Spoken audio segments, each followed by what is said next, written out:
സുഹൃത്തുക്കളെ നമസ്കാരം. നമ്മളിപ്പം നമ്മുടെ ഇപ്പോഴത്തെ ദേവസ്വം ബോർഡ് പ്രസിഡൻറ്റ് ആദരണീയനായ ജയകുമാർ സാറിൻ്റെ ഒരു പത്രസമ്മേളനം കണ്ടു. അപ്പോൾ അദ്ദേഹം നമുക്കൊക്കെ ഏറ്റവും ഇഷ്ടപ്പെട്ട ഒരു നേതാവ്. അദ്ദേഹം ദേവസ്വം ബോർഡ് പ്രസിഡൻ്റായി വന്നു കഴിഞ്ഞാൽ എല്ലാ കാര്യങ്ങൾക്കും ഒരു പരിഹാരമാകും അവിടെ എന്നൊക്കെ വിചാരിച്ചു. പക്ഷേ പുള്ളിക്കാരൻ വിചാരിച്ചു കഴിഞ്ഞാൽ ഒന്നും നടക്കത്തില്ല. പുള്ളി ഒറ്റയ്ക്ക് എന്തോ ചെയ്യണം. പുള്ളിക്കാരൻ്റെ ഒരു പത്രസമ്മേളനം കണ്ടു. അതിനകത്ത് ഒരു ചെറിയ വാചകം മാത്രമേ ഞാൻ പറഞ്ഞത്.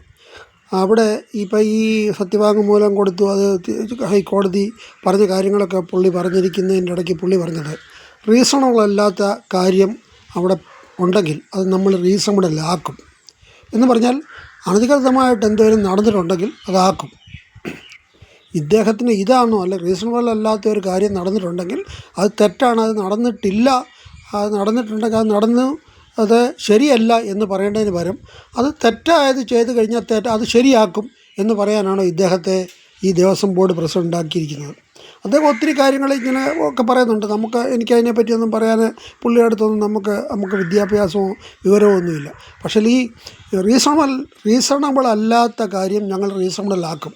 എന്നിട്ട് പുള്ളിക്കാരൻ പറഞ്ഞിട്ടുണ്ട്, അന്വേഷിച്ച ഉദ്യോഗസ്ഥന് അതിൻ്റെ കുഴപ്പമല്ല, ഞങ്ങൾ അതിൻ്റെ കാര്യങ്ങളൊന്നും ശരിയായിട്ട് കൊടുത്തില്ല, അതുകൊണ്ടാണ് പുള്ളി ഇങ്ങനെ കൊടുക്കാൻ. നിങ്ങളെ പിന്നെ നിങ്ങളുടെ ജോലിക്കാരെ അവിടെ ഇരുത്തിയിരിക്കുന്നത് കൊടുക്കണ്ടായിരുന്നു. അദ്ദേഹത്തിന് കിട്ടിയ നേരായ മാർഗത്തിലൂടെയുള്ള പേപ്പറുകളനുസരിച്ചാണ് പുള്ളി അവിടെ കൊടുത്തിരിക്കുന്നത്. അപ്പോൾ ഇനിയിപ്പം ഈ കൊടുത്തത് റീസണബിൾ ആക്കുമെന്ന് പറഞ്ഞു കഴിഞ്ഞാൽ ശരിയല്ലാത്ത ഒരു കാര്യം ഞങ്ങൾ ശരിയാക്കും. ശരിയല്ലാത്ത കാര്യം ശരിയാക്കുമെന്ന് പറഞ്ഞാൽ പേപ്പറിലൂടെ ചെയ്തത് തെറ്റ് തന്നെ, അത് തെറ്റ് ഞങ്ങൾ ശരിയായിട്ടാക്കും എന്നാണ് ഈ ജയകുമാർ സാർ ഉദ്ദേശിക്കുന്നത് എന്നാണ് എൻ്റെ ഒരു എളിയ ഒരു ബുദ്ധി തോന്നുന്ന കാര്യം. ഈ ജയകുമാർ സാറൊക്കെ ഇനി ഇങ്ങനൊക്കെ ഈ പ്രായമൊക്കെ ആയില്ലയോ, ഇങ്ങനെങ്കിലും ഇനി ഇന്ന് നാറേണ്ട കാര്യമുണ്ടോ?